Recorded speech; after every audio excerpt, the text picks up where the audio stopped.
It's rain season.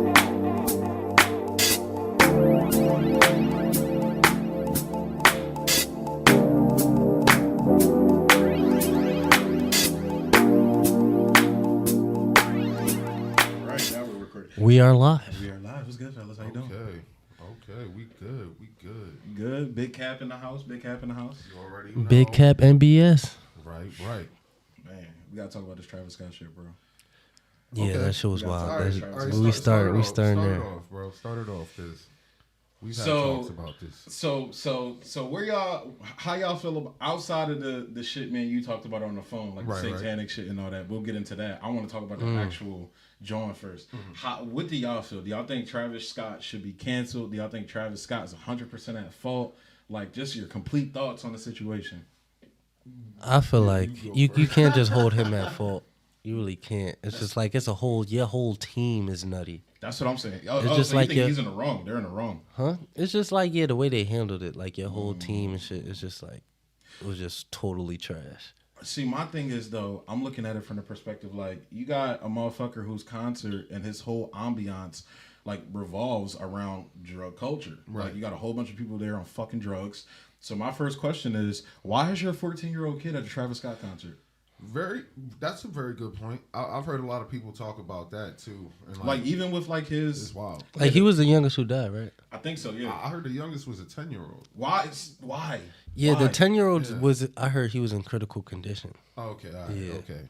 But my question, why? But why is your 10-year-old kid? Like, my thing is all this shit going on with kids In the lately. mosh. And At least put that nigga in the stands or When something. the crowd is that big, the whole thing is an uncontrollable mosh. I wouldn't even say it. I wouldn't blame it on the parent. Like, yo, you brought them to the mosh. It's like when the crowd is that big. When I've been in smaller concerts, when somebody is in front of you, or excuse me, behind you, they lean forward and just push, and you fall forward and push. It's just a mass effect. I done lost glasses. I done fell down. I lost a pair of glasses in the concert because that kick gone. It's just gone. I've like been in crowds where the dude is like, all right, yo, the whole crowd split. Y'all to the left, y'all to the right. Split this bitch the fuck up. Let's go. Oh, I apologize. no, I was saying, no, you For go. my language. And then literally both sides run into each other, crash, super mosh, literally tackling each other. There are guys that stand in the center ready to be collided into. It's a culture of that, but it's only so much control you have in those situations. And that's what I'm saying. And I feel like you got a lot of people that don't go to concerts, and especially like Travis Scott's concerts are known for being those types of concerts. But Yeah, it's lit. So it's like, Niggas was wildin'. yeah, now you guys want to say, I don't think something should be said about it regardless, because like my thing is like you've had concerts like these forever. Like you had like people make Woodstock out to be this great thing. Nigga, Woodstock was worse than the Astroworld shit. And that's where I'm like, that's where I like, and people get mad at me for this. And I feel like y'all know me well enough. I usually don't pull like the race baiting card shit. right.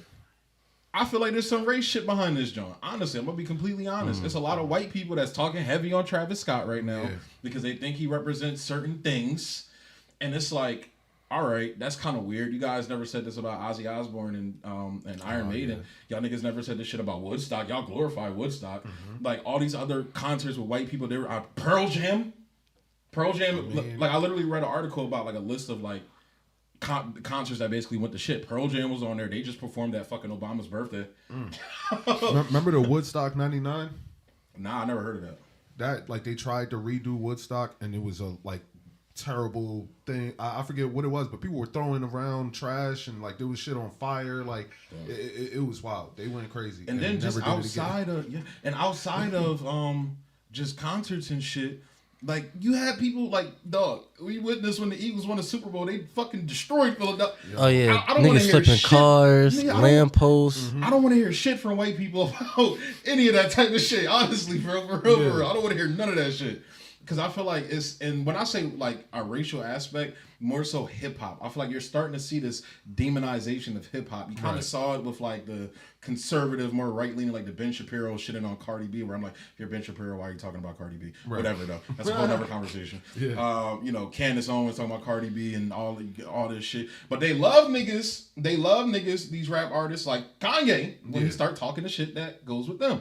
But it's out, not even just to go into the politics. They're picking sides. Yeah, but it's about hip hop in general. They try to paint hip hop based upon how white people has programmed hip hop to be. And I know we kind of jumped to kind of, but I feel like this kind of goes with it, because now I feel like you're starting to see this like old school like Reagan era demonization of hip hop and shit.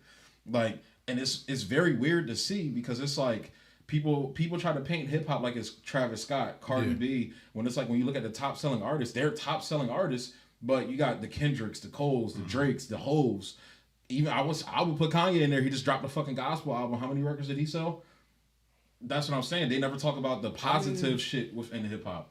It's different though, because when you bring up the Kendricks and the Coles and the Hoves, that's more of a culture thing than it is a success thing. Whether like culture versus pop culture.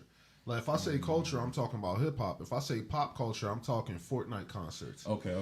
So it's like, but even that, I don't know, because hip hop. That's my problem with hip hop though. I feel like niggas should be embracing. Like, why can't we have? Even though it's funny as shit, I'm bringing his name up. He was just the first hip hop nigga I came to mind. Talib Kweli, because me and him been beefing on Instagram, bro. That's some shit, dog. But what? Dog, he straight up. He thinks I'm like. He thinks I'm like a white maggot Trump supporter or some shit. He literally called me a maggot, and I'm like, wow. bro, what are you talking? And he called me a white supremacist. Yo. I'm like, all right. Wow. And I didn't tell him I was black, because I don't like. I'm like, all right, this shows how dumb you are. You sound like a fucking idiot right now. But bro, Talib I like Kweli. Talib though. but why can't we have a Talib Kweli fucking Fortnite concert? Why can't we have a Wu-Tang Clan? You know, Niggas not doing that shit. but pop culture don't want it. But they do. Dog, I'm telling you right now, if Wu-Tang Clan was to have a Fortnite concert, you would have a whole bunch of little ass kids watching that shit, bro. Bruh. Does Wu-Tang want to do a Fortnite concert? I think they would. Y'all acting like they actually have to be there to do the Fortnite concert. That's what I'm it's saying. It's literally just somebody pays, or somebody is getting paid to make some 3D animated avatar like segment thing, and your song just plays. It's like you don't even gotta be there. You just gotta give consent for them to use your likeness. True. Use your music. That's it. I don't know, and like I said, I don't know the complete business aspects behind it. But just to go back to get back on track. I know I took us to a whole nother place. Yeah. The Astroworld shit. Like, I just feel like the Astroworld situation is being used as like kind of like a combative thing to attack hip hop right now, and it's like it's very weird, because it's like hip hop is in a weird place where like it's rock I feel like at its peak, when you had so many, you were like, for every fucking Nirvana you had like, I don't know, like I'm drawing a blank on her name, Metallica. You feel me? Like you have, and I think you're gonna be shocked by me saying this, but the shitty artists like Nirvana, and then you had the purists fucking with people like Metallica. Right. Let's be real, bro. Like Nirvana was trash, bro. Nirvana was trash, dog. I still like some of their songs, but wild boy, you a wild boy. I'm just saying, bro. Yo, your face was funny as shit. And like, I feel like what? he's shocked, because I was the nigga, he put me on to Nirvana. Actually, no, you didn't. I was in a Nirvana before you. But he reinvigorated my like That's a for whole Nirvana other thing. when I started fucking with him and playing guitar and shit. But as I started like looking more into guitar, listening to the Hendrix, listening to You talking about technically skilled and being innovative opposed to actually just being good music. Yeah, but that's what I'm saying. There's a difference between Trippie Redd and J. Cole. Just like there's a difference between Nirvana and Metallica. Like, it's obvious that you can see the difference. Nirvana's Trippie Redd. It's a difference between different and trash. It's a difference between saying different and trash. And I wouldn't even say Trippie Redd is trash, because I actually like some of Trippie Redd's music, but that's just me personally. But yeah, but like I was saying, like I feel like you're seeing this attack on hip hop, and it's weird. Like hip hop's in a weird space, because there is a lot of fuck shit you can point out. There is a lot of bad influences, you know, like the Cardi B's, the Meg Thee Stallions. But you never see the people attacking hip hop raise up Rhapsody. You never see them raising up different artists. Myson. You never see. Why do you guys specifically choose to point out the negativity? And then with the Travis Scott shit, I feel like that just took it at an all-time high. So see. What about these needles though? Did you hear that? So I heard that was fake. I heard as far as of right now, the security said they that was a lie. They didn't get pricked. Now I haven't seen anything about like the people that said, you know, the regular concert goers saying they got pricked, but the security said that was a lie. They didn't get pricked. Like no Astroworld security people got pricked with a needle. I don't know. I forget where exactly I heard it because I watch a lot of podcasts or listen to a lot of podcasts, I should say. And this has been one of the hot topics. So I've heard so many different takes on it. People bringing up information, whatever. It might have been like Brilliant Idiots or Flagrant 2. Flagrant 2, probably. One of those. But somebody has said there was a police officer that had said he was pricked. And then, maybe. I don't know. Yeah. And then I also heard people were talking about like fentanyl being like part of the problem. And then there was an argument. These niggas off the Fetty? Well, they were pricking people with fentanyl, supposedly. They off the Fetty. That's why they went and got Fetty, bro. But then there was another podcast I listened to where a dude had spoken to a police officer because they were saying, well, to get injected with fentanyl, you would have to like put the needle in and squeeze and do X, Y, and Z. So people were saying, oh, well, nah, it couldn't have been that. But then one of the dudes on the podcast I was listening to had spoke to a police officer and found out that you don't even need to inject somebody with fentanyl. It can it touches your skin and can get into your system. Like there have been cases of police officers who have like been around fentanyl, got it on their clothes, washed it, and then later the shit was still on their clothes, got into their system. Damn. So if somebody just had a glove on with some smacking niggas. Damn. So Smack him. It's not saying that that's likely to have happened, but just because people are saying, "Oh, the pricking thing wasn't true," even if people weren't getting pricked, they could still get okay. That still could have played a part. That's wild, bro. That's wild. Yeah. But I feel like a lot of people reporting these stories don't know. And no, you got a lot of like I think it's like I forgot what the exact statistic was. I think it was floating around somewhere like between 75 and 80% of people get their fucking news from like Facebook and shit. Oh yeah. So it's like that's facts. Not the most reliable sources on Facebook, regardless of whether it's from just random niggas or from CNN. You know, I talk about that on my political channel. Like you can't trust anybody. You gotta fact check everything yourself. But the Astroworld, because it's like, look, my whole perspective is like, I definitely feel like Travis Scott has some shoulder to blame. But even I just saw something, I was reading something today where they were talking about legally, all them cases might get thrown out against him, or he might beat the cases because the burden of the show to be stopped lies on the shoulders of the show runners, the people like the producers of the show, basically not Travis Scott. So Travis Scott could beat the case. Straight up. But who's in charge? Like, that's why I don't know. But basically the article, his team. The article I read, no, it wasn't his team though. Somebody I guess that they hired, like so not. You hired them though. Yeah, but the point is that it's their responsibility, like they're accountable. So I'm assuming like for them to sign that contract, I'm going to be the producer of the show, this, that, and the third. That's probably in their contract somewhere. Like you'll be held liable to X, Y. Like it's kind of hard to expect a nigga to stop a show while he performing.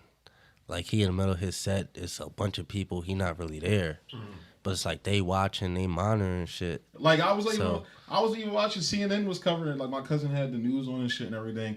They were trying to paint Drake out like he was some rager or some shit. No, bro. I'm like, what? Drake? I heard Drake. They had him release a statement on it. That shit was weird, bro. I'm like, y'all got really like the dudes really be reaching, bro. But that's what it is. I feel like you're gonna start like. Especially like just the political wins and shit like that, you're gonna start seeing like a lot of these like, especially hip hop specifically is going to start getting attacked a lot. And there's some justifiable reasons to attack hip hop, definitely. But I just hate when people, and especially white people, that either don't listen to hip hop or they only see certain things within hip hop, when they start trying to castigate hip hop as a whole, because it's like, nah, fuck out of here, bro. Yeah, like fuck out of here. And I guess we'll go into it. This goes into my the religious shit me and him was talking about. We talked about it on the phone, had a whole like 2-hour conversation about this. It was a ritual? I don't think it was a ritual, bro. I think that is some bullshit, personally. I think you're tinfoil hat, Alex Jones conspiracy theorist if you believe that, straight up. I really believe that. I wholeheartedly believe that shit. And the reason why I say that is because of what I said to him. I'm like, most niggas running around talking about Satan is this, Satan that. And I told him on the phone, like, the first thought I had was about him. Cause I heard, I wasn't there, but other niggas told me the story. Back in the day when we was doing, it was Snapfest, right? Mm-hmm. Snapfest. They went to meet some label nigga or whatever in Philly or some shit. And basically, long story short, the deal fell through because he thought this nigga was a Satanist when he's a fucking Wiccan. Yeah. Well, at the time, I'm more spiritual now. Yeah, at the time, but what I'm saying is, most of these niggas saying this shit do not know the difference between a Wiccan and a Christian. Like, maybe like a young Pharaoh, because that nigga, I've watched that nigga show, so he understands the difference. But random niggas on Facebook, I'm telling you right now, they don't know the difference between niggas. They don't know. They just see certain things and they're like, oh, that's Satan. Like, they see most people, when they see a fucking pentagram, they think it's Satanist. That's facts. And it's like, that's my whole perspective, because especially with more of like my religious, like, I guess, enlightenment and walking away from the religion, honestly, it's like, this is my problem with religion. It's dogmatic as fuck, like, straight up, like, it's dogmatic. Like, there's no nuance to it. There's no, and especially with how it started, like, the religion is starting to be entrenched now, because you're seeing, you know, economic, and you see this a lot when economic times start getting bad. You see people start to get entrenched in more of the extremist aspects of religions and shit like that. And this is what I forgot who I was having a conversation with this about. It was my guy Alfred, I think, or somebody, I forget who it was. But basically, you see this in the Islamic world, and the reason why is because for maybe the last couple hundreds of years, they've always been in constant attack from outside forces, specifically imperialized from European forces. So you have them turning to these extremist elements within their country, because those are the only elements talking about, yo, we're going to go kill these niggas that are invading our country. So you're seeing the economic turmoil like a lot in the West, in the Western world now, and especially in America. Like, you saw Donald. Gas is $3.35. Yeah, gas $3.35. It's a struggle. It's rough right now. See, that's an interesting question too. That's another thing. There's no nuance in these conversations no more. Whenever you talk about the prices of gas, it either devolves into Biden versus Trump. That's literally what the conversation devolves into. Nobody talks about the strategic moves that Donald Trump was making in the Middle East that causes gas prices to go up, and we're seeing the effects of it now, because these things take a time to accrue and, you know, occur over time. Like, there's so much shit that goes into why gas prices are the way they are, and it's. I really don't care, bro. I need this gas down. Obama had it at $1.95. Yeah. And Obama was bombing the shit out of the fucking Middle East. Hey. Hey, give me that. We need that. That's what I'm saying. But people's arguments here, are like a lot of the arguments, because so when Biden first came into office, he shut down the Line 3. I forgot. He shut down one of the big pipelines they were doing. The Keystone XL pipeline. And a lot of people believed that, that was going to make us energy sufficient. We was going to be able to use the oil we produce here in America. No, that wasn't the case. Donald Trump's deal was the same as the deal always was with the Keystone. It was going to be mostly for export to other countries. So America was still going to be importing oil. So it wasn't him doing that, wasn't like, it definitely cut jobs. I'm not going to deny that. But I think it's a good thing that he cut it. He did it for other reasons, other alternative reasons, basically as a fuck you to Trump, and to pacify the fucking climate activists and shit who like literally like if Joe Biden farts right now and the fart says I'm for climate change, like all the climate activists were like, he's doing great things, he's moving mountains, like, so. But it's funny they hate that nigga now. It's bro, because look, like approval rating 38%. Bro, what, Sleepy Joe? What do they call him? Sleepy Joe. They said Kamala at like 28. Bro, because she was hard. She like, you literally took, she didn't win a single delegate vote in the Democratic primary, not a single one. She had to drop out before voting. And you picked it was like literally the only worst person you could have picked as your vice president is Hillary Clinton. That's like literally. They only did that to add some color. Yeah, to get the fucking black vote. And all them dumbass niggas rushed out and watched that shit. I know when he won that night, my mom was sitting up watching, them and everything. I'm like, dog, you know how many niggas like me she threw in prison that look like me, that's still sitting in there right now? Over weed? I heard she Indian. Over weed? She half and half. Her dad Jamaican and her mom Indian. Yeah, her dad don't fuck with her. Straight up. Her dad don't fuck with her. Hey, yeah. See, all right. So tell me believe more it. about Kamala Harris because I remember like years ago at this point, hearing, seeing a random dude on some Wallow type. You know the videos that Wallow make where like Gillian Wallow, how he'll just randomly. Oh, damn, you out of the loop, bro. Wallow cool as shit.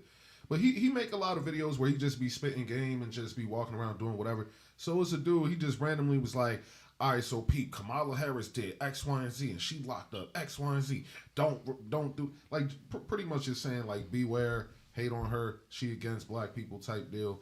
But then I've heard people on the flip side say, well, if you committed a crime and got locked up, that was her job. Like, see, the problem is like, though, that she the was thing. locking people up. Most of the people she locked up were non-violent drug offenders. No, you know how I feel about those type of crimes in particular.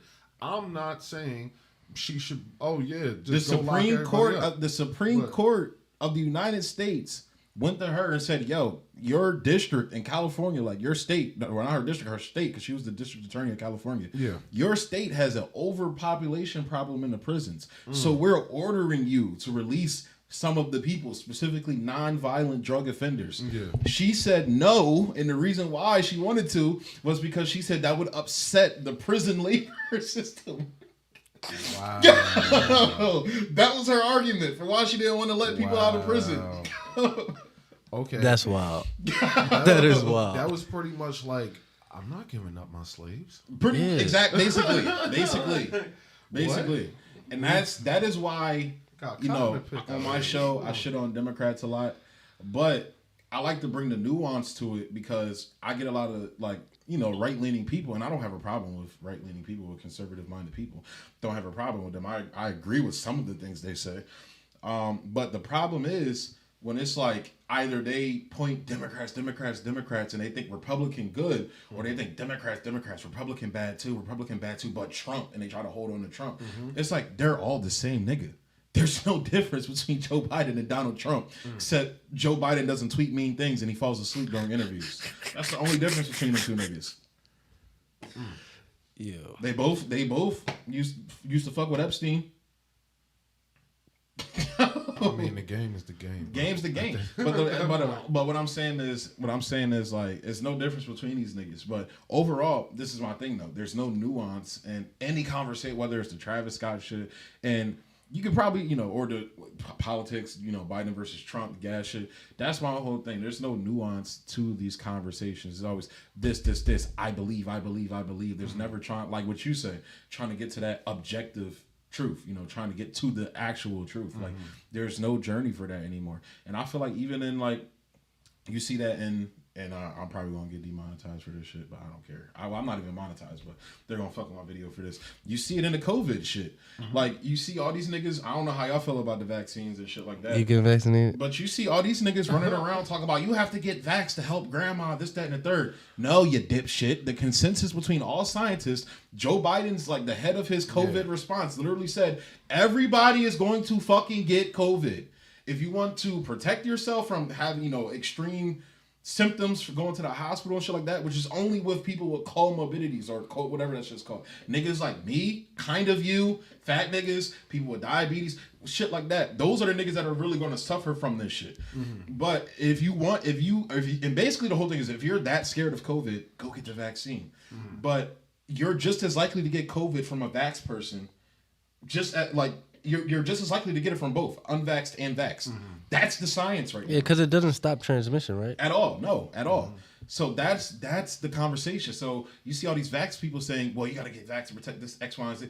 No, they have to go get vaxxed if they want to protect themselves. That's what the science is saying.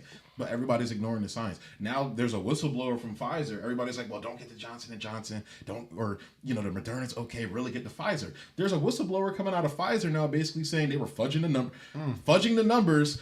They weren't reporting in the VAERS system, which is basically like the vaccine adverse something system, where basically people record. They weren't taking the data from that. They were fudging the data numbers. The way they were doing the trials for the vaccine in the first place, like she was like, you're like, and this is like Shorty's like 15 years deep in vaccine research and shit like that. You have Yeah, I got the Moderna. yeah, I'm not vaxxed, so. It's like I'm cool. But me espousing that just factual shit from scientists, I'm called an anti-vaxxer. I mean, yeah, that's just like people not really listening. They're just trying to skew a narrative. And that's how hate you gotta how keep can. getting it anyway. But exactly, It's always another you gotta booster. get a booster shot. Like what? All right, man. All right, man. When your fucking lips start drooping, don't say shit to me, bro. It's wild, but at that, When you got the Jonathan you know Majors what you lip, do. don't say shit to me, nigga. I mean, like me personally, I got it so I can go to the anime convention. You niggler. That's you, me. bro. But then it like I I don't took want to the be L. confined. I had a friend tell me it was like, yo, it's gonna be something that you're gonna want to do. Yeah. And you go ahead, and I'm like, I think it was you. And I was like, at first I was like, nah, nigga, I ain't gonna do that. But then I'm thinking, I'm like, I don't know, bro, because I've been trying to go to a couple concerts recently. I'm good in the New crib. York. Like I found this out like around the same time I was already getting vaxxed, right? So first it was okay, you got to get vaxxed so you can go to this convention. This is a tradition I got with my homie, so I'm like, all right, I'm gonna just do it. Fuck it. But then my homie is like, yo, you got it? I was like, yeah, I got it. Good, because they got a new mandate. Like we can't go to restaurants. We can't sit down. We can't do X, Y, and Z unless we like got our mask on and we got our vax cards with us and this and that. And I'm just like, well, damn, I'm glad I got it at this point, and I haven't really had no issues that I can associate to it, right? But at the same time, what about everybody else? At what point can you can't go to work? You can't leave your state. You can't go on vacation. It's like, I'm gonna just go to Florida. I mean, yeah. I'm gonna chill out in Florida. Now That's a good spot. you can't leave Delaware unless you vaxxed. It's not there yet. I'll probably leave anyway. Fuck them. You gotta become a pig because he's taking the pigs. What's his name? Fucking DeSantis. He's taking the pigs. But see, that's the problem, though. That's the problem. You create this atmosphere where you see people praising somebody like Ron DeSantis, and I give him his credit when it comes to him being factual about the vaccine and shit. But I disagree with him on everything else. This is a nigga that literally was he passed all these like anti-protest like bills and shit, right? Basically to target the Black Lives Matter shit and all that. So like literally even like people going to like peacefully protest. I know it's like a stigma around that, but just to go out and actually protest and not riot and shit, like they get fucked with by the cops, get the shit beat out of them. Sometimes they can't even get legal permits to go do it. But as soon as there's an ideological protest that he himself agrees with, oh, cops back off, let these people protest.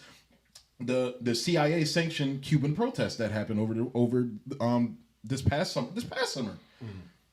Let them march all through the streets, shut down the streets, stop everything from happening. And no, this shit is like CIA backed and coordinated. And I say that because like there was literally on Twitter, you kept getting these bots that kept tweeting the same shit about Cuba. Regardless of what your shit is about Cuba, this shit was orchestrated by the CIA. So it's like, oh, so when it's something that you ideologically, when it comes to fuck communism, or when it comes to, an ideology that you agree with, Propaganda. Yeah, but that's where it, like, you see people saying, oh, he's for freedom, when no, he's selectively picking and choosing, like, based upon the ideologies that he agrees with and the ones that he doesn't. He's selectively choosing which freedoms you can have and which ones you can't. So he's just as shitty as Andrew Cuomo at that point. But again, nuance. You can't have that conversation because, again, You gotta pick a side. yeah, which I'm not on the side. I'm on the side of me. I feel you there. I'm on the side of me. See, I don't get caught up in all that. I stay away from politics because at the end of the day, it's like, stick to community. I'll say that. I agree with that. Stick I agree with to that. your community, because the bigger you go, the more corrupt it get, the less likely you are to Nigga, I'm moving to Iceland as soon as I do can, stuff. bro. I'm getting the fuck out of here. I'm either going to China or Iceland. Why Iceland? Why Iceland? Iceland's a beautiful country. He heard the China shit. He looked at it crazy. This nigga here. But nah, I mean, Iceland is a beautiful place. They're one of the only countries when the fucking banks crashed the economy, they threw bankers in jail. They redistributed policy. It's not perfect there, but better than here. But Think about South Africa. or China, like I said. They got a hood. How They about, don't got no how about hood. South Africa, bro? I'm not a hood nigga, bro. You know this. I'm not a hood nigga. You said South I Africa. might fuck with a little hood. I don't know, cause like like literally, like Africa is like on its way to basically saying, hey, like we want to be our own independent country, and like you know. What you mean? Like where in Africa? Like different parts of Africa. So you definitely got parts that still cut themselves out to the United States, obviously. Yeah. But then you got like other portions that are trying to do this like African liberation type shit and everything. And I think you're going to start seeing a lot of covert conflicts going on there, especially because China's going in cutting deals with these countries. Yeah. The United States doesn't like to see that. So you're going to definitely, it's like we're in a new Cold War. That's basically what we're in. So you're going to start seeing like a lot of shit popping off in Africa. And I don't want to be nowhere near that shit. Thailand. Maybe. But then, like I said, the United States is talking about trying to nuke that bitch. So. Thailand? Well, China. All right, but Thailand. It's right there, though. How close? I'm pretty sure it's close. I mean, China big. Like, where they hitting them at?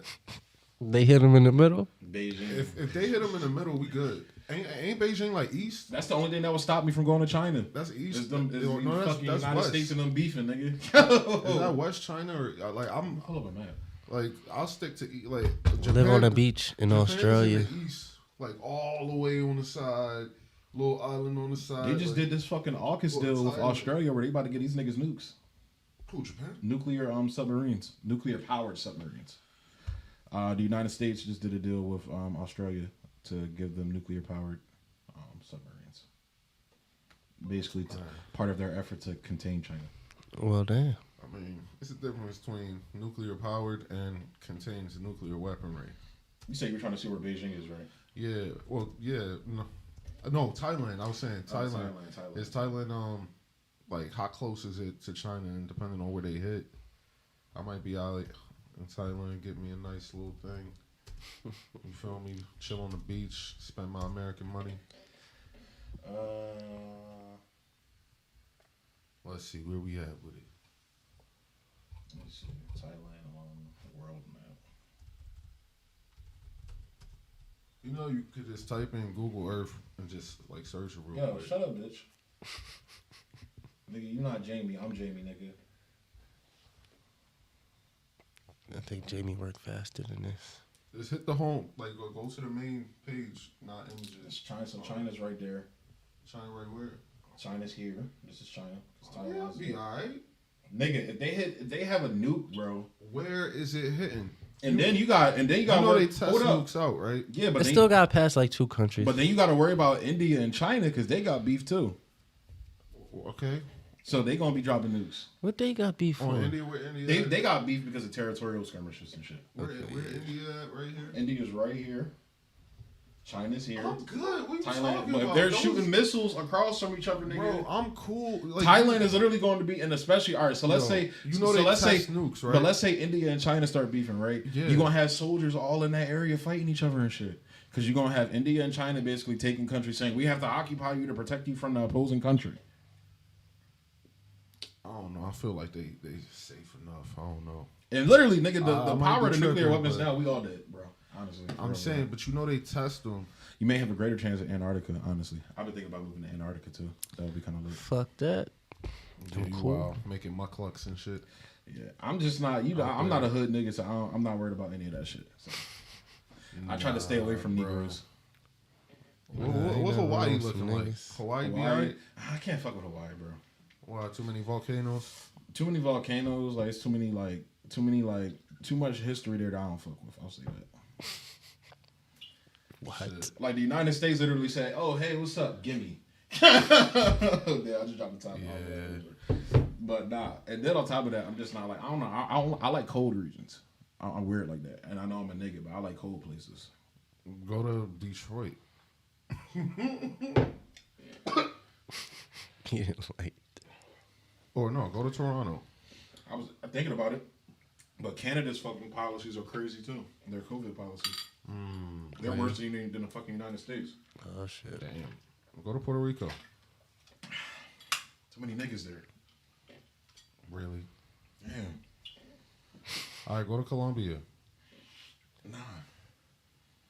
What's wrong with Colombia? As soon as they start getting that shit kind of dangerous. Yeah, as soon as they did you not see like they literally disappear niggas that think like me? Yeah. Sweden. I might go to Venezuela. I will go there. And I heard they was going through some shit. I will go to Venezuela or fucking what is it? Honduras, Venezuela, Cuba, Ecuador, or El Salvador. No, you don't want to go to El Salvador or Nicaragua. Fuck. go see the Mara Salvatrucha out there. Well, I think El Salvador is going to start getting built up because they got a lot of crypto niggas going down there. So you're going to see a lot of progression on that front with them. Because they just they're accepting Bitcoin as a tender officially in El Salvador. They're like the first country to do it. See, that's wild. I feel like until shit like that get more stable, like imagine Bitcoin worth $1 today, and then you use it to go buy some soda, and then tomorrow that go to 60,000, and I'm just like, yo, what the fuck? See, that would have to be worked out, but again, the whole purpose of Bitcoin and cryptocurrency as a whole was to replace the fiat currency and actually be a decentralized currency, to where you don't have like a solid, a small group of people manipulating the currency. Basically, that's the whole point of Bitcoin. Is crypto the new gold? Maybe it made like a digital gold. Yeah, I can see it. It's like digital gold. But my thing is though, and I talk to a lot of my crypto guys about this, like they're still treating it like a regular stock. You feel me? And that is what is, because like I tell niggas all the time, we're seeing the final, like I think it's in Dragon Ball Z when the Super Saiyan, like it's called the final form, right? Sure. Yeah. You can use Is that what it's called?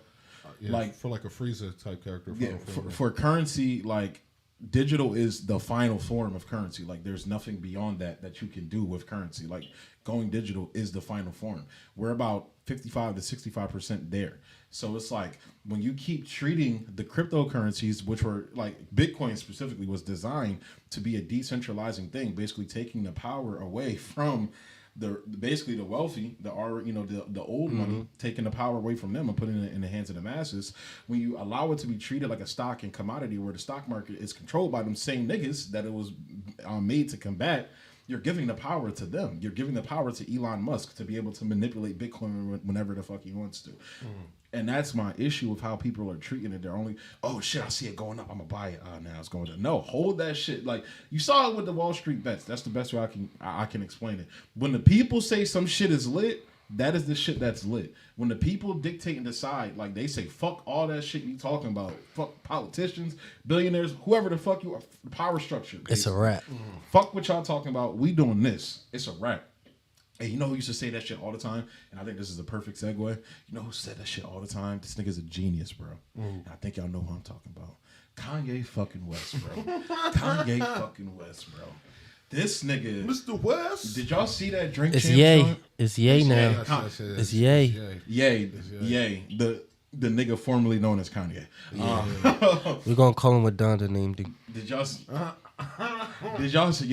see that Drink Champs interview, bro? Nah, I seen clips. This nigga. Oh, part 2 coming also. It is? Yeah, part 2 is coming. Oh shit. This I didn't finish it. I still got like 45 minutes left.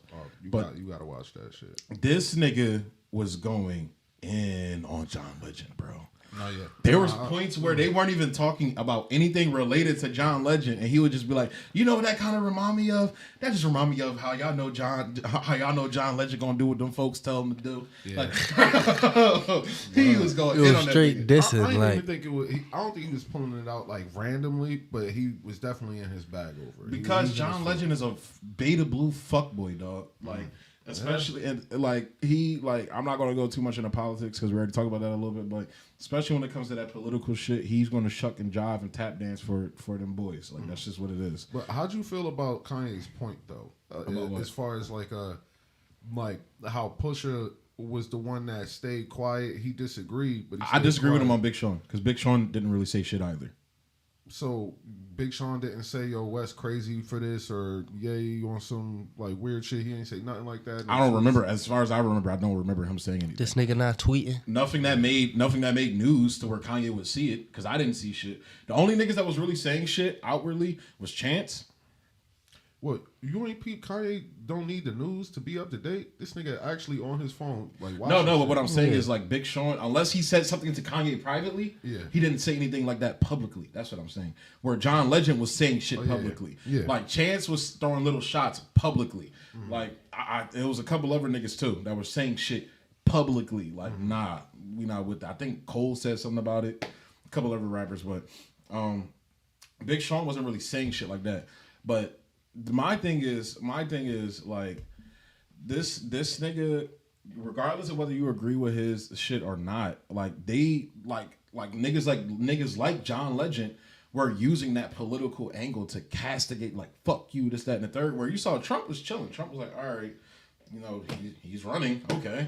But, like, they literally, this is how shitty Democrats are. You see Kanye West as a threat? Kanye West is a threat and you're running against Donald Trump? And Kanye West is that's how shitty they are. That's how shitty they are, bro. Like, oh my God, it's Mr. West. and it's funny because mentally, this nigga Joe Biden is president. They talk all the time about how mentally, Donald Trump, he's mentally unstable. He has his finger over the red button, this, that, and the third. Think about this. Kanye West is more mentally there than Joe Biden. Argue that real quick. He said, Joe Biden falls asleep during interviews. Bro, Joe Biden can't say his name. I think it was at a climate change meeting. Yes. This nigga sleep, bro. Joe- Like he Bruce Wayne in the board meeting and shit. He didn't fought a whole night of crime. He just Well, nah, he knocked didn't the fight the whole fuck night out. of cry. He just walked upstairs and he was done, bro. Like, yo. this nigga just checked out, This bro. nigga can't say his name, dog. Wasn't there other world leaders there, Yes, there was a clip. bro? There was So embarrassing. he did this town hall where he was talking about COVID, and he was like, yeah, when you get the COVID and you inject yourself and well, you don't inject yourself, but so you mean when you go get your COVID shot, sir? They literally had to walk him through it. Bro. It's like other countries is like, yo, this is dead ass a puppet. It's just like, yo, Bruh. this puppet president ass nigga just sleep See, I in meetings. It don't matter. Yeah, and the funny part is, like, even like the worst, because to me the worst was Kanye when he did the press conference and shit. The funniest clip I saw from that joint, this nigga started crying. No, he said it was after he said the abortion shit. Oh yeah, it was after that. He was like slavery was a choice, and you saw the girl recording. She's like, all right, it's time to go. Like even at his worst, he's still more mentally there than Biden. And Trump is definitely like, but Trump, I'm positive Trump was taking uppers, bro. I'm positive Trump was on some form of drugs. I ain't surprised. There's no fucking way he's like 70, he's almost 80 years old. He's almost up there with Biden. They're around the same age. There's no fucking way you have that much energy and you're not doing drugs, bro. No fucking way. I don't know. You think Trump was still smashing girls? I don't know, bro. I don't know. I feel like he's one of them niggas that if it aroused, if it like came up, you feel me? He probably would. But I feel like it was a lot of people not fucking with him as president. Like he was pissing off a lot of. No, you ain't about to go there. He walk into any country bar with a Confederate flag up, and it's some white girls throwing it on him. But he not in them places like that though. I'm just saying, he ain't even. Actually, no, he was. That's his demographic. They was coming at him like, and I low key like was too, and even back then when I was a Trump supporter, I'm like, nigga, you're a president.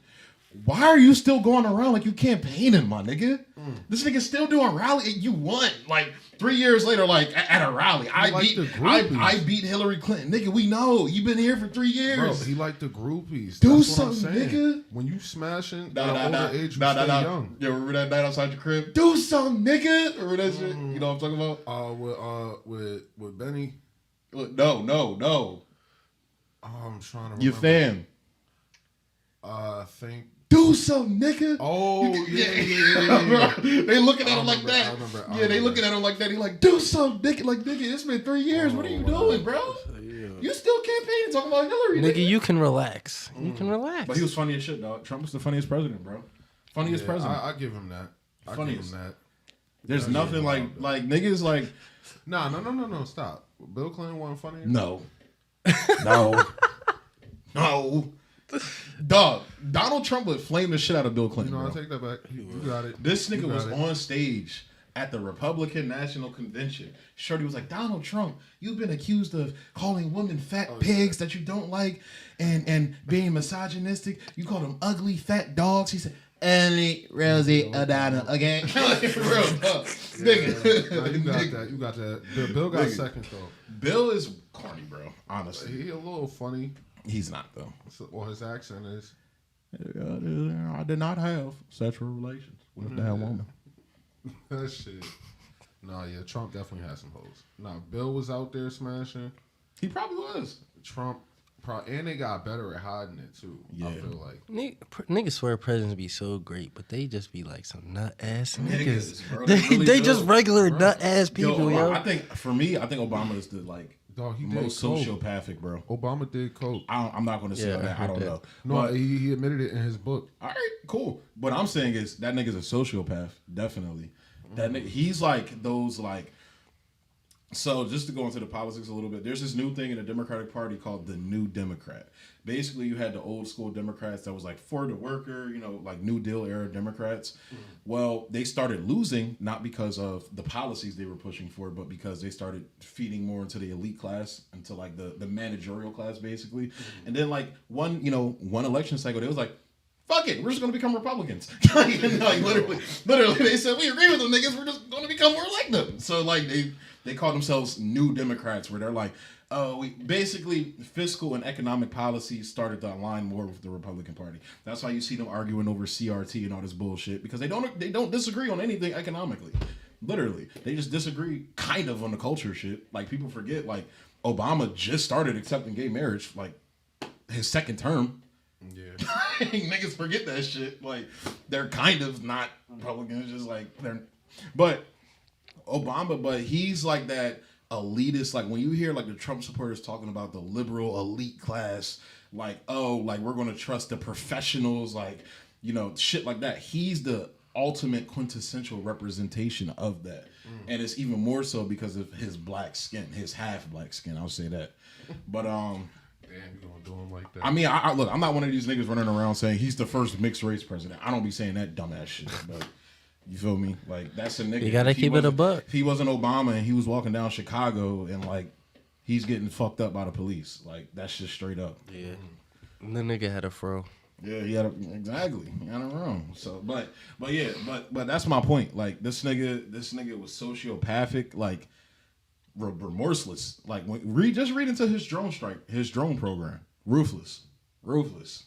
Drop more bombs than Bush and Cheney. That's wild. When I read that shit, when I first started getting into politics and I read that shit, I was like, no. It's one of those where you Ain't no way. You're like, no. It can't be. This nigga Bush is synonymous with bombs. Like, nah. Like, nah. If you get new toys, you ain't gonna play with them. That dog, that's the thing though. They dropped so many bombs one year, they ran out of bombs to drop. Bro, They ran out of bombs. how much we spend on military? We spend upwards, so the discretionary budget, what they tell you is like 700. They just added another 25 billion onto the budget. So it's like almost 800 billion now. But if you add in the CIA's You want budget, out of bombs? but wait, if you add in the CIA's budget, you add in the NSA's budget, you add in all the alphabet boys and some of the niggas we don't know, it's probably, I would say it's upwards of 2 trillion. I would say it's up there with 2 trillion. I wouldn't be surprised if it was more than that. But we spend most of How much did they say they couldn't account for in 2000? I remember that shit. 1.1. It was like 2.3 trillion or some shit. You know what's funny? What they couldn't account for was literally the same cost of the Iraq War. Oh god. So literally, they was like, so the theory is basically like, they was like, oh shit, they know we've been like basically fudging the money. Let's go start a war to cover this shit up. That's literally the pretty much probably more than likely what happened. Bro, that ass, bro. You gotta watch Like- Vice. You gotta watch Vice, bro. That's crazy. You gotta watch Vice, dog. It's the movie about like Dick Cheney and shit like that. Like, dog, they were little like fucking fiends, bro. I think you would love that movie though. They're little diabolical fiends, like That's crazy. pieces of shit. But like, it was interesting to see it because it's like, It wow. was like 2.3 trillion or some shit. The day before 9/11. The day before. 9/11, he announced. Like the next day, they Donald was like- Rumsfeld came out on stage and said that. Now, no, It's I like, don't yo, think- where's the money? Now, look, you have some people that think the government did 9/11. I kind of believe that. I don't know what to believe when it comes to 9/11. All I know is I think 9/11 had nothing to do with him coming out and saying that on the stage at that specific point. I think they wanted to go into Iraq for years. They wanted to go into Iran for years. They wanted to go into Syria for years. These are countries they've been trying to overthrow. They literally had. There was this general. He did like this interview and shit like that. And he was talking about how they had a 7-year plan for all of these Middle Eastern countries to go in and overthrow these countries. And it's like, so far, like, I think the only ones left is Syria and fucking Iran. Those are the only two that's left that they haven't overthrown. Yo. It's funny, bro. It's funny. So what's the Yo, goal? America, we some savages, yo. Is America trying to be like a one world or one nation world or one world nation? Nah, they're trying Fucking to Britannia. It's Type no, shit, no, yeah. I don't think so. I think this is literally what we talk about all the time. Monopolize fucking everything, control everything. So niggas, like, we don't want you to be part of it. Like, you see how they treat immigrants? They don't want that shit. Like, people think, oh, Democrats are pro-immigrant. No, they're not. Hillary Clinton wanted to build. The only difference between Hillary and Donald Trump was she wanted to build a fence. That was the only difference between them. She don't fuck with them niggas. They're trying to monopolize everything to keep the United States on top. That's why they don't fuck with China, because China basically said, oh yeah, fuck y'all niggas. We gonna do our shit over here. We gonna make our bread over here. Fuck y'all. And they took it. They did it right under their noses, which is the funny part. You think I respect it? I respect it. Where we're at. Fuck y'all niggas. That's literally what they Fuck said. y'all niggas. Now there are things, like I said, me and him now Toine right now. Me and him done combated about China forever. China.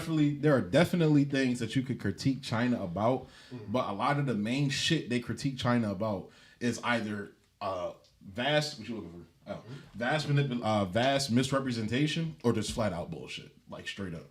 And it's like that's the funny part about this shit, because like, again, going back to nuance, there's no nuance around these conversations we have about this shit. It's very fascinating to see happen. Yeah, man, it's too much. I feel like It's all they're both just as bad. I just live here. That's the only difference. I just live here. I can't say that because knowing the history, when you know the history of basically any place outside of Europe and North America, like it's called the Global South. Like, this is a country that was like imperialized, like, you know, by Japan via the Western powers that were enabling Japan. Like, you had the rape of Nanjing that was going on, but then you also had Japan imperializing and colonizing Korea. The Korean, like, it was a unified Korea at the time, which is why you had the communist uprising in North Korea, and which eventually led to them pushing out Japan, and then World War II as well. But then China had its communist revolution in 49.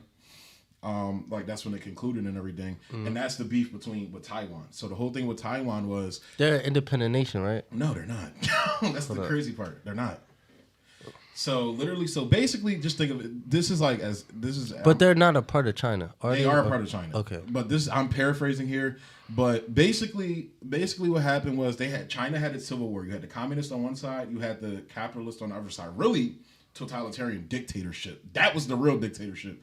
Like, literally, they were executing communists, not even going against the government just for being communists, executing people. They killed millions of people. But you had the leader Chiang Kai-shek that basically lost the war, and he fled to Taiwan and still kept calling himself China. So that's like, if you get into a beef with a nigga over whatever, say like y'all fight over a house or whatever, that's like the nigga running down into the basement and locking the door and saying, this is still my house. When, like, nah, nigga, I beat you fair and square for this house. This is my house. Nah. And then you have a larger superpower basically coming in and saying, nah, the nigga in the basement, that's his house. That's the real China. That was the policy for a while. Where it's like, nigga, the overwhelming majority of the people want the Communist Party. Nah. The United States stepped in and said, nah, that's not what it is, because they didn't want the influence of communism spreading during that time period. So that's that. I'm paraphrasing, super paraphrasing, but that's basically the gist of what's going on with Taiwan. And because Donald Trump got in trouble for that. That issue was never resolved, though. That's the problem. It's never been resolved. It's basically like the Korean War, which actually was a proxy war between China and America, because then you had basically that. So the Koreans pushed out the Japanese, but then the United States wanted to go in because they didn't want the influence of communism going through. They killed, I believe it was like 55% of the population because they carpet bombed so much in both North and South Korea. And they basically left Korea like a desolate North Korea, which is really the Democratic People's Republic of Korea. It's kind of disrespectful to call it North Korea. Like, if you talk to a North Korean, like, they don't fuck with that shit. Like, no, we're not North Korea. We're the Democratic people, whatever. But it's called the DPRK for short. But okay, they left that place a desolate fucking wasteland. Like, that's how much they bombed it. So when you hear people talking about, like, a lot of the horrific stories, a lot of those stories are actually from, like, post the Korean War, like, going through, like, the 60s and 70s, because they were fucking rebuilding. But then you had the United States putting sanctions on them to where they couldn't rebuild. They couldn't get certain materials to come into the country to rebuild it. Yo, America ain't shit. America's not shit. They will. They get your foot on you, bro. They just America like has this, not won bro. They will not get up. war since World War II. Think about that. We have not won a single war since World War II. We got our asses beat in Korea. We got our asses beat in Vietnam. We got our asses beat in Afghanistan. Hold up. We got our asses beaten in Iraq twice. Bro, twice. So what? We just leave? It's like, yo, Huh? So what? We just leave? Yeah, it's like what happened with Afghanistan. What just literally what just happened. Yeah. That happens every single time. The So United States there pulls was. out of I it. didn't know the war. it's like we just was gonna still fuck up where going you on. live at, and then make it Well, so we're you gonna can't come- really. No, we're gonna come in. We're gonna take all the natural resources. We're gonna take all the lithium. We're gonna take everything from you. We're gonna steal your oil. Literally in Syria. So, and they didn't go the traditional boots on the ground route with Syria. They did these proxy. Literally, so you know how all through the 2000s and in the Bush era, basically, it was all about Al Qaeda this, Al Qaeda that. Like, oh, Al Qaeda is under the chair on your Bin bus. Laden. Bin Laden's under the chair on your bus. You know how bad Al Qaeda was? They literally funded Al Qaeda to go in and overthrow Syria. They literally funded Al Qaeda. It's called Timber Sycamore. They funded them niggas, but it failed. The Syrian government, the people fuck with the government. Like Bashar al-Assad is the president of Syria, and it's not like Iraq it's more like Iraq, but not really. It's not like Iran where it's like a theocracy basically, or Saudi Arabia, where there's vast differences between Iran and Saudi Arabia as well. But it's like literally it looked like a Western country. Operated like women didn't have to wear hijabs; they could have regular jobs and shit. It was becoming more democratized and what we call westernized and shit like that. It was evolving. It was allowed to evolve. You had you just had an election where 90% of the people were voted this nigga back in, as president.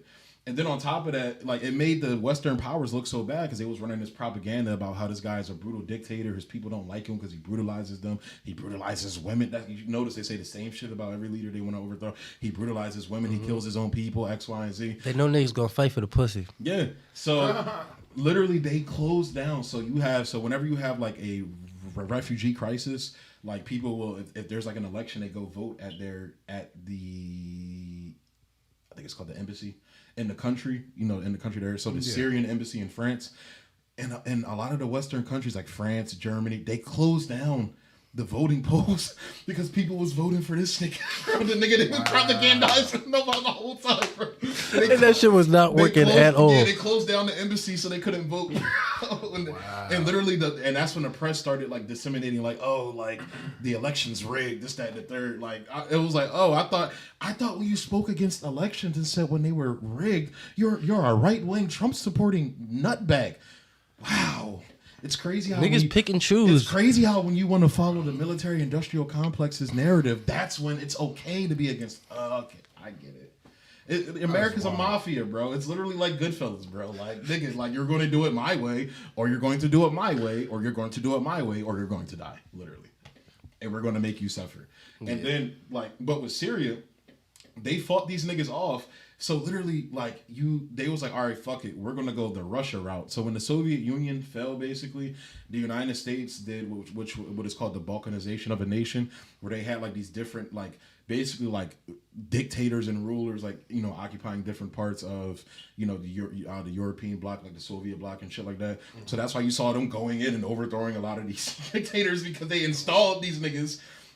Post the Soviet Union collapsing. Well, they implemented the same thing in Syria, where they literally had, literally right now in Syria, you have people that can't go back to their homes. The war's over. They can't go back to their homes because northern Syria, specifically Idlib, is literally occupied by Al Qaeda, funded by the United States.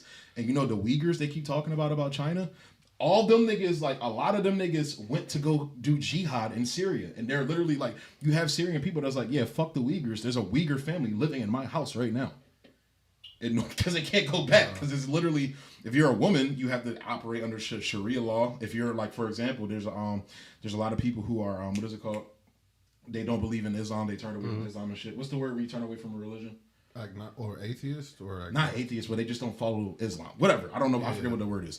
But they're not part of Islam, so you can literally get executed for that shit, especially if you speak out against it. So that's where it's like, yo, what? And then you have the United States and Turkey occupying different parts. Conveniently, the United States is occupying where all the oil fields are. Like literally. And gas is still $3.35. You bro. punk bitches. Bro, the first day Biden got into office, they started taking the oil out of there. The first day he got in that was the first thing this nigga did, bro. Yo, they got to come over here, bro. The first fucking day. So why is gas so high? Huh? It's a multitude of reasons, bro. You got China doing their own thing. The petrodollar isn't as strong anymore because you have all these other different countries. That's why they've crippled Venezuela. So Venezuela is the largest oil reserve in the fucking world. Saudi Arabia is second. That's why the United States dollar is as powerful as it is because of the petrodollar. But you have China, Russia basically creating this. They're basically trying to create their own currency block and use their own currencies to trade amongst each other. So they're not like using the U.S. So the whole way They trying to cut us out. basically the whole way oil. We tired of y'all bullshit. Yeah, the whole way oil used to buy oil, if you had like it was coming from Saudi Arabia usually most of the time. So you had to convert your currency to US dollars to buy that oil. That was the deal we cut with Saudi Arabia. That's why whenever Saudi Arabia wants our army, we go running to wherever the fuck it is. That's why we're in Yemen starving the fuck out of people right now and bombing children right now.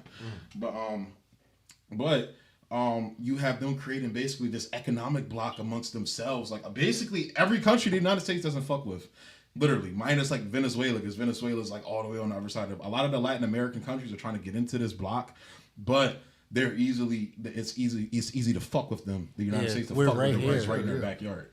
But that was what the whole thing with Cuba was about. This blow up with Cuba and everything. Like literally, bro, like the statistics on Cuba just proves everything they say about it wrong. They have a lower infant mortality rate than the United States, and they have a higher life expectancy. We could travel there now? Yeah. And that's with the sanctions. Like directly from America, or do we? Yeah, I think you can. But the only thing is they still do have sanctions on the country. What do you mean? So when you put sanctions on a country, basically this is the most mafia shit you could ever say.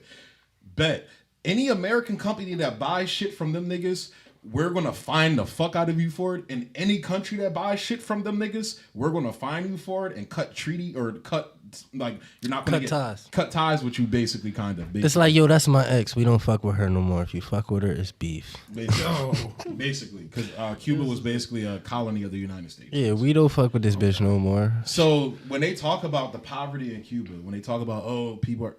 Yeah, it's because you have these sanctions on the country where they can't get shit into the country to properly develop. But even through all that shit, they still have found a way to be better in some aspects than the United States. Respect. You literally have Americans that go to Cuba for healthcare.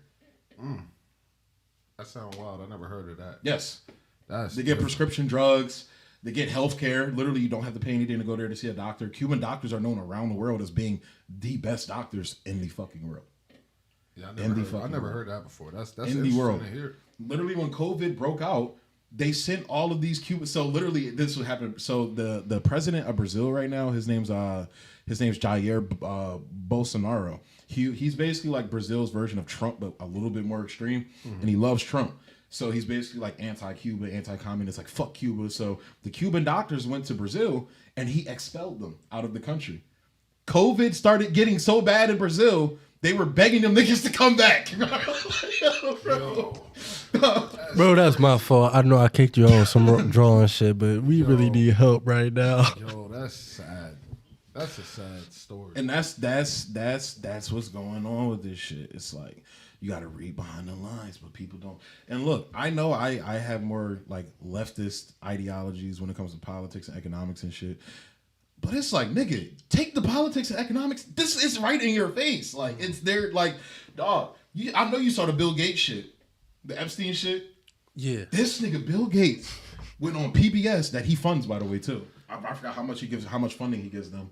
So they asked him about Epstein because they kind of had to, because some shit came out basically about him and Epstein and shit.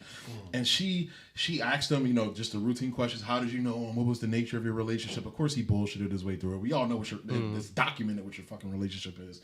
And she was like, well, what's the lesson from this for you? He said, well, he's dead now, right? On live television. He's dead now, right? I think the lesson is you just, if you're going to lead that type of life, there's going to be consequences. He's basically saying, yeah, we killed that nigga, bitch. What are you going to do about it? Nah, that's literally what he's saying to the American people. What are you going to do about it? Yo. It's over with. He's waving his science dick in your face saying, what are you going to do about it? Hold your L. I own most of your farmland. I develop most of the vaccines you put in your arm, and I fuck your kids. What do you want to do about it? That's. He said, "Oh, I don't know if I can be here. I don't know if I can be here right now." I'm like, all right. This nigga was too wild for Melinda. She was like, "Nigga, soon." She fine with him going doing fucked up shit in Africa, experimenting on Africans and shit. She fine with all the fucked up shit he do. As soon as she heard Epstein, she said, "Whoa, nigga, that's too much for me. I gotta go." Hell, you tripping? What are you? I think we're just getting hot. The block is getting hot. Block getting a little too hot. How much she get? She probably about to get that But Bezos they white ain't type money. finalized? Yeah. I mean, well, I mean, they still like arguing and shit. yeah, That's how why the much story. Gates ain't got the Bezos money. I mean, when you I once think you he's hit a big, third. hit a I think it's big. Elon, Bezos, and then Yeah, but it's like what? I remember at one point, fucking Bezos was like at 160 something bill, and then fucking Gates was at like 60 or 70 or some shit like something that. like that. That's what I'm saying. When you get the billions, yeah, it's a difference. But Like if I got double your bread, it's like she might catch a 20. She might catch a 20. She might catch a 20. Dog. Cause what? I'm gonna try and wife one of them bitches, What was bro. Bezos' fuck's name? I've been trying. don't be that boy. You seen that shit when the nigga was like Melinda, Melinda. Melinda, I feel need you. Like, once you get Oh my up god, I there, got a mixtape that need funding, baby. What's good, Melinda? You know him, babe. I ain't gonna lie. That might be the one case where it's okay to be a homosexual. I'm gonna look at her and be like, yo, Black Lives Sorry. Matter, right, Melinda? Sorry. Black Lives Matter, right? Right. Nigga. Keep the house clean. Me and Kurt like, yeah, I was a house husband. I need some alimony. Yeah, let's get into y'all shit. What y'all been talking about on y'all show lately, bro? Well, lately we've been doing Reddit reviews. Really? Like, what do you mean by Reddit reviews? Like cheating, infidelity. When niggas post their stories. yeah. Oh, they be really doing that on Reddit? Yes, bro. See, I'm a nerd, so I just be using Reddit for like Yes, movie bro. bits and That shit, should bro. be so funny. It was this one, right? The title. Is it the mouth smelling? Yo, What was the alright, title? the title. Is there any plausible reason for a person's mouth to smell like cum besides having given fellatio? Oh my god. Oh my god. Bro. Are you retarded? Talking about yes, bro. Talking about on 2 separate occasions after a night with friends. Hold on. You gonna pull it up? I'm gonna pull this up. Pull it up. Because it was short. It was short, bro. Can I get Bruh. some of this? This will be fun. Hold up, because this is one of Bruh. the earlier screenshots that I still got. I just realized I had 2 Canadian whiskeys up here. I just realized that shit. What do you mean? This Crown is Canadian whiskey. Oh I didn't know that shit. Oh, did you? Oh ever fix shit! this? I did not know that Remember when I either. told you I took the screenshot? You ever fix that? I probably got to go look at it. I usually turn my content off. Like I say, it's not for children. I don't know why they do that. I heard that's the way they try to like get niggas shadow banned on YouTube. Like they'll change it automatically. And like basically, if you don't check every single video every day, like yeah, Word? bro, you got to try this. It's I'm about to start expanding my my liquor palette a little bit. I'm about to start getting into Scotch. It's this one joint called Monkey's Shoulder. Monkey shoulders. Monkey's Okay, shoulder. see? I found it. Let me read this shit. Can I read it? I'm gonna read it out You loud. want to read it out loud? Go. I'm gonna read it out loud. All right, this is the title, y'all. I might put a screen. I might send me the screenshot of this too, so I can put it up too. But is there a reasonable explanation for breath smelling like semen, other than the person having had performed fellatio? You try to keep it so professional. I think he should have put comma. Is there an explanation of me not knowing this other than me being retarded? My wife's breath has smelled like cum a couple of times now. We've been together for years, and this has happened twice in the last few months. The first time I shrugged it off because I didn't think she would do anything like that, and it seemed like a one-off, just then it happened again. And again, after she got home from a night out with friends. She also came home with a tension headache. God damn. Yo, that nigga. Oh, what the fuck? I actually asked her the second time why her breath smells like cum. She said, I have no idea. It might be the gum. I don't know. She says she swears that it isn't cum. It's not. I've done a bit of research. You know what she should have asked him? How do you know what cum smells like? because she swallows his, probably. Yeah, I mean, that's not. I've done a bit of research, and I can't find any reason why someone's breath smells. This nigga had to research. Bro, bro. Would smell this way other than having given a blowjob. Do you know why one's breath might smell like semen? Yeah, hold up. Nigga, first comment. Don't kiss her until you know for sure. Bro. Hey yo, bro, that was about the. It's just So like, can I ask a question? what's up? So outside of the obvious, this nigga might be retarded, but like, what is the likelihood that this is actually Will Smith? Hey, Yo, you wrong. that's for this shit. Even 50 coming at him. He's post- like, yo, why she keep doing shit like this? bro. Like I posted this joint on IG. It was him like dancing and shit. I'm like, damn, that nigga dancing like them divorce papers just got finalized by niggas. Right? It's like, yo, Bro, why she Will keep out here embarrassing looking you? bad, dog. That's why I can kind of see the narratives. So I don't know if you saw the whole shit with the Eternals and everything, but the gay nigga and he was in the movie and shit. They had a kiss in the movie. I'll say that he kissed his husband and shit like that. Whatever. I don't care about that shit, but I know some niggas do. But you got that, you know, and he's a black dude too. It's literally Paperboy from fucking what is it? Atlanta. Yeah. Then you got Will Smith out here. Like he used to be one of the male symbols of masculinity. Yeah, you kiss him on the cheek, he smacking you. Yo, facts. He said, "What?" I mean, it was a little bitch smack, but still, Yeah, it's it wasn't like, a rapper ew. smack. You know what I mean? It wasn't like that was 50. Like 50 might have been in jail after that shit. But just what? That's why I can see some of the perspectives about emasculating black men. I can kind of see it. But regardless of that, we can talk about that probably after this. That's a fucked up story. I think it's fake. I think it might be But so. I mean, if it's real, it's real. I personally, like, from the moment I first read it, I was like, yo, I think it's fake. It's impossible. I hope it's fake. I hope it's fake. The level of delusion Yeah. is super crazy. Like, you Googled on the computer. My breath smell like cum. Yeah, like That's like you probably only know because she do that shit to you. I actually found this on one study that said like there's Yeah. a latent gene within people where sometimes She their breath smells like she cum. probably a freak with the sloppy toppy, and it's just like, She had yo, tension headaches. Attention. it's like, yo, why your mouth smell like what we do?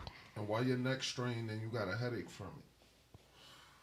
You been moving your jaw? God damn. But see, that's why I feel like cheating should not be tolerated from men. As soon as that happens, one, I feel like me personally, you need to be reevaluating yourself, like something going on with you, and then two, just self-respect wise, no, like Yeah, no, Say it all the time. No. Don't accept cheating. a If girl women- has to respect you before she love you. exactly. Fuck, man. At this point, dog, love is for children, bro. Straight up. Facts. Love is for children, dog. Like all that love shit is just for the birds, man. Honestly, I really feel that way. I mean, I've said it before on our podcast. There's no such thing as unconditional romantic love. I forgot who said this shit. I think Chris Rock said this shit. He said no, women and dogs are the only like people Two that things. are loved two things loved unconditionally. Men, there's conditions to loving you. Yeah. And it's like, that's bars, bro. That's bars. Cause I feel like when you do get those people that, that kind of have been coddled either by their family or by romantic partners and shit like that. Like I feel like you get shit like that or close to it, to where it's like they just got smacked in the face by reality, bro. By reality. And it's just like they can't accept it. But let me ask you this. What creates that? What do you think creates that? I would say watch our podcast, bro. That's the whole thing we talk I about. watch it here and The there. mindset. All right. I've been in the comic book shit more, so I've been watching comic book podcasts a lot, but go ahead. I'll say this, right? Men and women have natural ways that we move. Now, we also have ways that we're taught to move, right? It's the ultimate nature versus nurture. Left to ourselves, we're going to move a certain way. Now, relationship-wise, society comes into play. Did you have good masculine role models growing up? Did you have good feminine role models growing up? Did you see any like healthy relationships for you to understand what is acceptable and not acceptable? And then from that point, it's like have you ever had any type of reciprocation emotionally? You might got the guy that literally like never had a girl in his life, and he gets a girl, and now he just is one night. It's like, how this is the only girl I'm ever gonna get. I gotta make sure this work. I'll put up with whatever. Nah, she wouldn't do that. Like that. That's when like the confidence, the delusion, and for some people, mental health. Like, so that if that story that you just read was real, then there's a mental health issue there. Like a certain level of delusion. Yeah. Of not accepting reality. Either that or, like I said, it's Will Smith. That type of. Probably. I mean, even Will Smith. Will Smith is what would be considered a blue pill alpha. Right? That makes sense. See, that's one of the. I've always wondered that because I'm like, is that possible? No, yeah, and then, like, when you look at Will Smith's situation, you're like, holy fuck. But is his alpha status, was that built for him? No, that's natural. Is it though? It's natural. I mean, with what's going on, is that the case? I mean, like, let's be real. Why would you say it's natural? Well, I say it's natural because one, he's bigger, he's taller, he's more attractive in a general sense. So, I would argue, more so than your average guy, he would have more attention. But couldn't those niggas still have those beta traits? Though? But what I'm saying, it's the blue pill traits, huh? That wouldn't make him an alpha though. Well, no, I'm talking just because he natural, like literally just natural. Like if you're faster, stronger, more attractive. Okay, like, I can see it. Yeah, blue pill by mentality, and then I think that goes into him not really having a father figure growing up. Like people talk he didn't about have a father figure. I thought his dad was there, bro. Well, from what I heard, you ain't watch Fresh Prince. Like when he cried and hugged Uncle Phil, was like he don't want me. I thought that was just the show. That shit happened in his real life, and when he cried, he was pulling from that shit. Oh shit! Yeah, but based off a real experience. Shouts out the shits that acting was still trash though. But see, so Pete, real quick though. So let's put it together. So you have a guy who is more attractive than your average guy. He's bigger, stronger. Okay, he's doing music. So now he's getting some attention. He's skilled in that.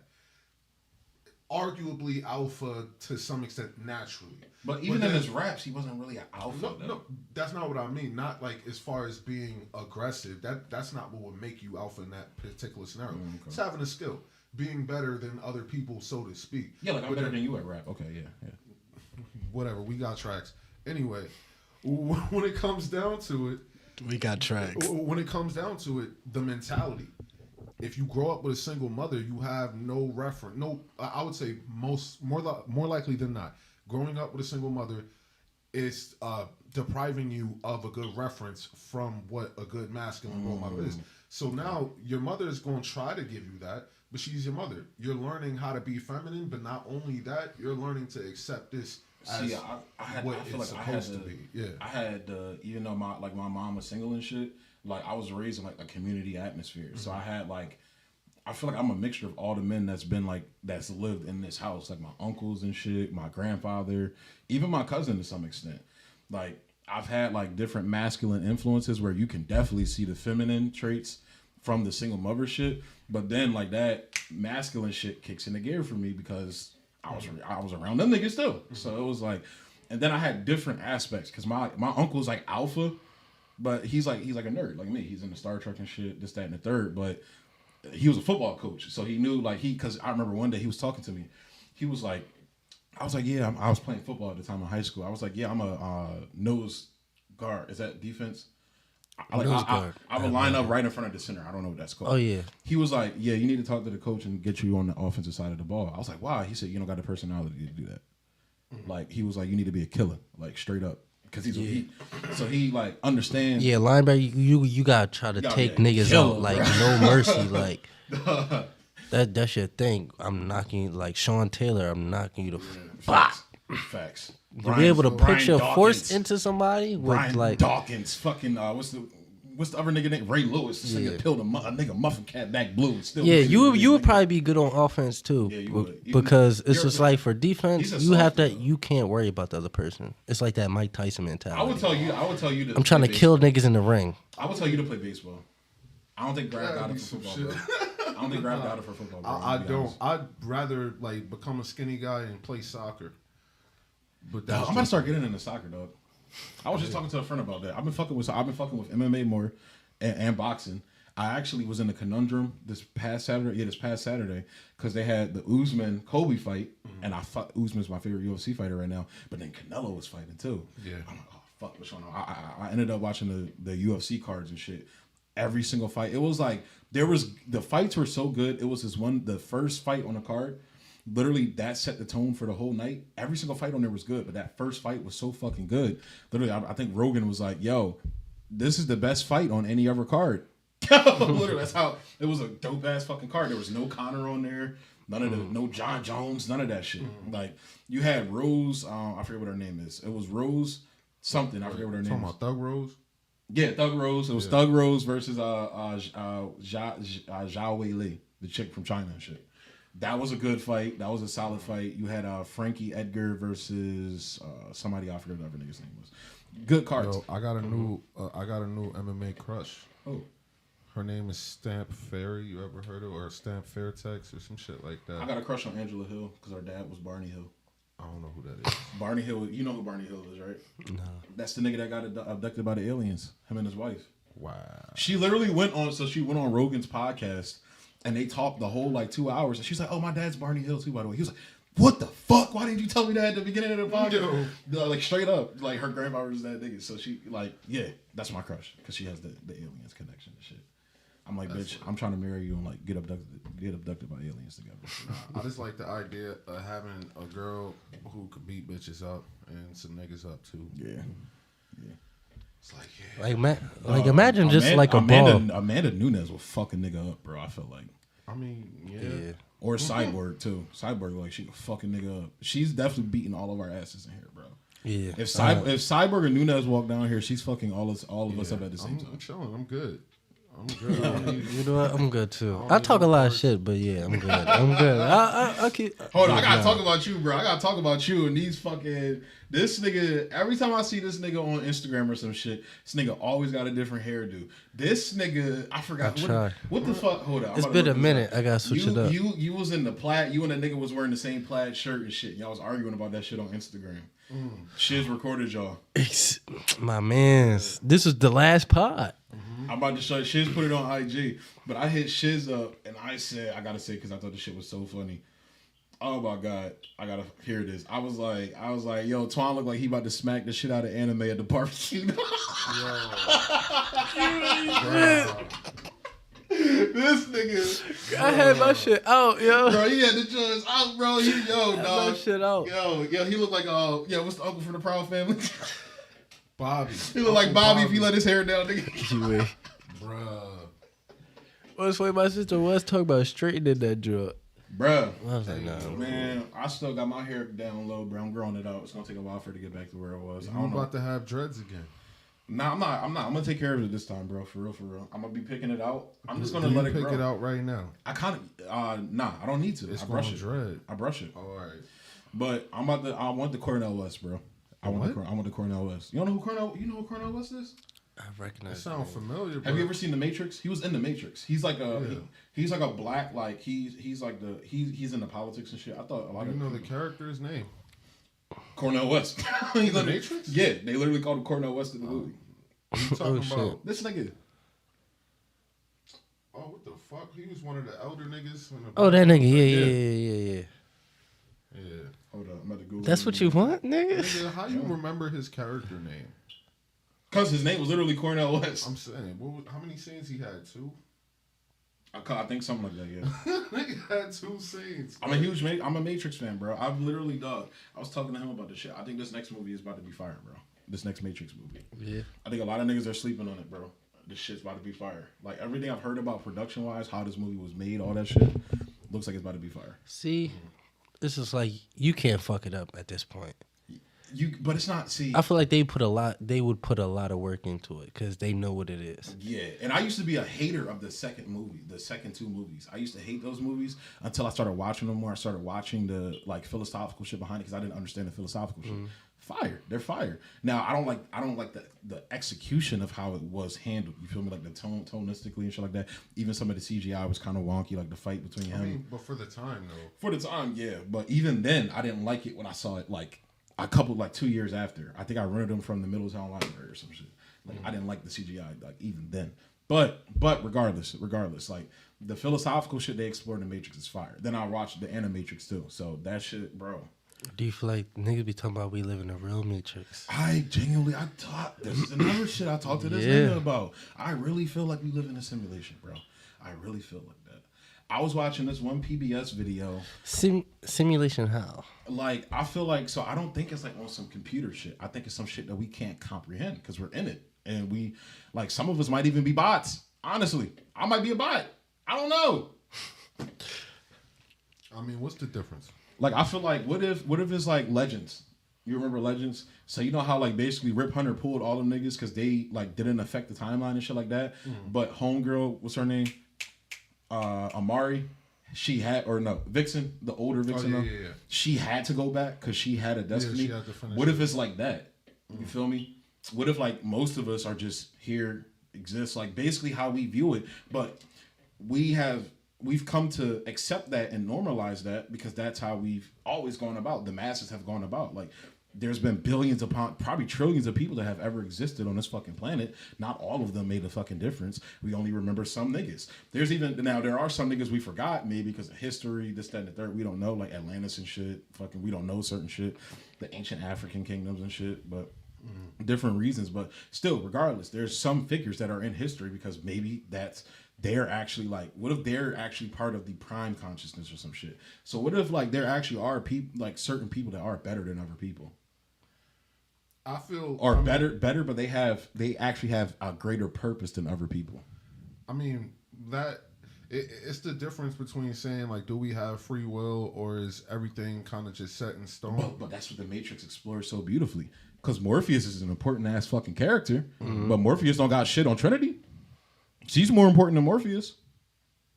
Well, as far as making Neo believe in himself? and No, shit? so that's where they talk. That's where they go into depth. This nigga, I keep telling you, you gotta watch Matrix Explain. So basically, Trinity, the love between Neo and Trinity was concocted in this iteration of the Matrix by the Oracle. So the Oracle herself is basically like Galactus or the Celestials. She's neither good nor bad. She's acting on her own volition and interest. Basically, the original trilogy of the Matrix can basically be surmised as a chess game between the Oracle and the Architect. Well, that's kind of interesting. Because the Oracle's purpose was always to make the Matrix, to study it, to basically like lessen the amount of people that become red pills in the later iterations of the Matrix. That's her whole purpose. Just like Neo's whole purpose, not necessarily as the one, because he's not the one. He's the sixth. Because there were 5 previous versions of the Matrix before him. He's actually what they call the integral anomaly. The integral anomaly basically carries this like specific unique code and shit like that, which is basically kind of like the collective consciousness of like humanity basically. And you got, the part that like wakes people up from the Matrix and shit like that. He's the collective like red pill consciousness. His whole purpose though is to still feed the system, because when he returns to the source, the Architect takes that code from him and uses it to make an even better version of the Matrix the next time around. The Oracle basically was coming along and saying like, look, this isn't good for either us or them, because niggas keep waking up. Okay. The war. So it's like the Architect and the Oracle, right? So the Oracle is trying to find the weaknesses. It's like, okay, the chess game that you was talking about. I feel like she's trying, now this is where I put my own personal like theories in. She's definitely trying to find the weaknesses within humanity, but more so on our emotional side. That's why she can connect with Neo and Morpheus as a warm motherly figure. Her shell in the Matrix is even like an older, motherly looking black woman, whereas the Architect is this cold baking cookies. Yeah, baking cookies. That's actually, I'm gonna get into that too. So when you had like the Oracle's whole purpose is to basically like find those emotional, like to interpret and understand human emotion more so than a program like the Architect can, for example. So her whole purpose is basically to make the Matrix more realistic to keep more people in it without waking up. But her own personal thing is, this isn't good for either one of us because we're like losing humans, niggas is waking up and shit. We need to come to a better catharsis between humanity and humans as a whole, because this isn't working for either one of us. The Architect is kind of human, more human than the humans. Yeah. Because he's driven by ego. So in the Animatrix, they talk about how they kind of go into like the previous Matrixes and shit like that. Like one of the original Matrixes, because the original Matrix was actually made by humans to try and control the machines and convert them, which had actually worked. But then as like programs develop and evolve and shit, it evolved to basically take over the human Matrix from the humans. But basically the original Matrix that the machines created was a paradise, but it was too perfect and a whole bunch of people kept fucking waking up. The architect basically reacted as a human would, an emotional human. He said, oh, this isn't good enough for you guys? All right, fuck it. I'm gonna make a nightmare matrix and make this shit horrible for you. Fuck y'all niggas then. That didn't work. And so you got good and evil and they're trying to find the balance by of it. fighting each other. Exactly. That's why I wouldn't be surprised if they introduce aliens in this film. Basically, Yo, I got a question though. So let's say very first Matrix, right? Robots put all the humans under. Who got out the first person? Who got out the first person? As in, like we watched. Who's the first person to wake up? Yeah, but it's like we the chosen one, the integral anomaly. So when he goes back to the source, his whole thing is to take. Because remember, he said if you walk through this door, you go back to Trinity, and basically you end your whole species, or you walk through this door to the source of the Matrix, and you choose, I think it was like 7 females and like 5 males, and you basically restart the new Zion. Oh, yeah. So that's why I'm saying Morpheus is still, in a sense, a bot, because he's still following a prophecy made by the Oracle, who's just a deeper layer of control. So literally, that's why in the Matrix 2, when Neo's having the conversation with like the elder nigga and shit like that. He was like, these machines keep us alive. These machines are trying to kill us. He was like, what's the difference between these two machines? He was like, well, we control these. He said, but the concept of control, what is that? Just because we can turn them off, that's fucking control. And then that goes deeper with the Merovingian speech, when the Merovingian describes power and control basically as niggas who have power and niggas who don't. That's why y'all come here to me without power and expect me to relinquish control to you. But that's where you were talking about the cookie with the Oracle. That goes into the Merovingian, because basically the Merovingian told this nigga the Oracle manipulated you to love Trinity through that fucking cookie. So what did he show? What did the Merovingian show them in the restaurant? He showed them that code can be altered through things like food within the Matrix. When he sent the chick the cake, he made her horny, and then he went to the bathroom and fucked her. So he basically, as like a cynical joke to Neo's fucking face, basically said, "Yo, you're still being controlled, you bitch ass nigga." And then they got cemented when he went and talked to the architect and realized, oh shit, the Oracle is another form of control. That's why when Morpheus, so Neo, that's why Matrix Reloaded, the second Matrix and the first Matrix are inverses of each other. So it's Morpheus waking Neo up to the truth of reality, but Neo waking Morpheus up to the fact that he's still in the system and form of control. That is, it's crazy, bro. It's crazy, dog. Yeah, that's deep. That is deep as fuck, bro. The saved and the savior get switched. Yeah, but that's the thing. But that's where I fuck with Dune too. I've been following the mythology of Dune, and Dune is about basically being against the worshiping of like figures that present themselves in these savior like ambiances. That's why I'm kind of starting to not fuck with Star Wars a lot, because basically George Lucas took Star Wars and literally like made it the thing that Frank Herbert was critiquing within Dune, which was the savior complex. You know, this guy's gonna save us all, this, that, and the third. And it creates hope within humanity. It's an artificial thing. That's basically what the Oracle what created in Morpheus, in order for Morpheus to serve his purpose and her overall plan and her chess game against the architect. Yeah, man. That's a lot of shit. The Matrix is fire, bro. The Matrix I is mean, I fire. don't peep it. But You ain't peep? no, I've watched the first 3. I'm talking about the new one that comes out. But people forget, the only reason why Zion wasn't wiped out was because they had the problem with Smith.